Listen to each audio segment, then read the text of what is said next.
చూస్ country delight, live better. ఇప్పుడే country delight యాప్ని download చేసుకోండి. నమస్తే, welcome to Suman TV. Himachal ప్రదేశ్ను వరదలు బీభత్సాన్ని సృష్టించాయి. లోతట్టు ప్రాంతాలు పూర్తిగా జలమయమైపోయి ఇప్పటి వరకు మనకు ఉన్నటువంటి అధికారిక సమాచారం 90 మందికి పైగా చనిపోయారు. చాలా మంది ఇంకా ఆ వరదల్లో కొట్టుకుపోయిన వాళ్ళ మృతదేహాలు దొరకలేదు. అంత భయానకమైనటువంటి బీభత్స ఘటనలు అక్కడ జరిగినాయి. భారీ వర్షాలకు ముఖ్యంగా మండి జిల్లాలో విపరీతంగా వరదలు వచ్చినాయి.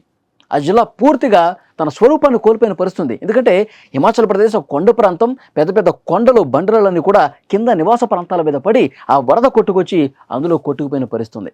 చాలా విషాద ఛాయలు మండి జిల్లాలో చాలా ప్రాంతాల్లో కనిపిస్తున్నటువంటి పరిస్థితి. అయితే ఈరోజు పేపర్లో ఒక ఇంట్రెస్టింగ్ వార్త నేను చూశాను.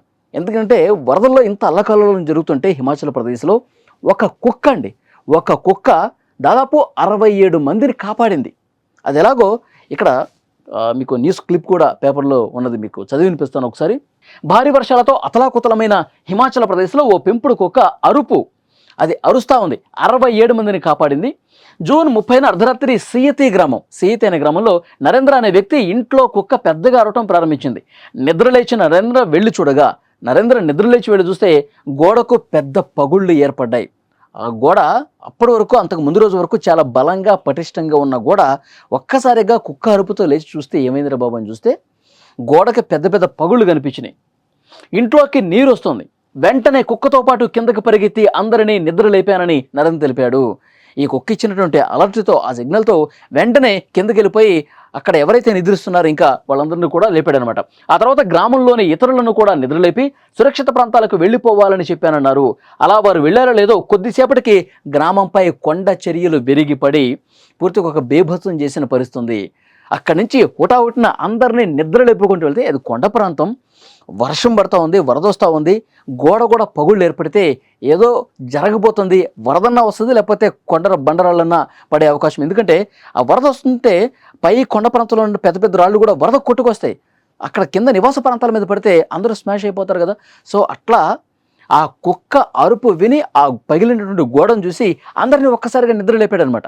67 మంది సురక్షిత ప్రాంతాలకు వెళ్ళిపోతే వాళ్ళు వెళ్ళిపోయిన కొద్దిసేపటికి పెద్ద పెద్ద బండరాళ్ళు వరదతో పాటు కొట్టుకొచ్చి కింద ఇళ్ల మీద పడి మొత్తం ధ్వంసం అయిపోయినాయి. లేదంటే 67 మంది సజీవ సమాధి అయిపోయేవాళ్ళు. ఆ బండరాళ్ళు కింద పడి పూర్తిగా ఇళ్ల మీద పడి ధ్వంసం అయిపోయి 67 మంది చనిపోయే పరిస్థితి ఉంటుంది. ఒక కుక్క అరుపు చూడండి, 27 మందిని కాపాడిన పరిస్థితి. హిమాచల్ ప్రదేశ్లో ఇలాంటి భయానక పరిస్థితులు కనిపిస్తూనే ఉంటాయి. వర్షాకాలంలో ముఖ్యంగా కొండరాళ్ళు కొట్టుకొచ్చినప్పుడు, వరదలో ఈ విధంగా పెద్ద పెద్ద రాళ్ళు కొట్టుకొచ్చినప్పుడు చాలామంది చనిపోయిన ఘటనలు గతంలో మనం చూసాం. ఇక్కడ ఆ కుక్క అరవటం వల్ల ఇక్కడ మనం ఒక విషయం క్లియర్గా మాట్లాడుకోవాలండి. ఎందుకంటే ఈ ప్రకృతి బీభత్సాలు కావచ్చు, సునామీలు కావచ్చు, భూకంపాలు కావచ్చు, అతిపెద్ద వర్షపాతం నమోదయ్యేటప్పుడు మనుషుల కంటే మూగ జీవాలకు ముందుగా తెలుస్తుంది.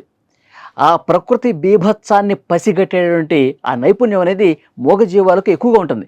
వేగంగా మూగ జీవాలు పసిగడతాయి. ఈ కుక్క అరుపు కూడా అలాంటిది.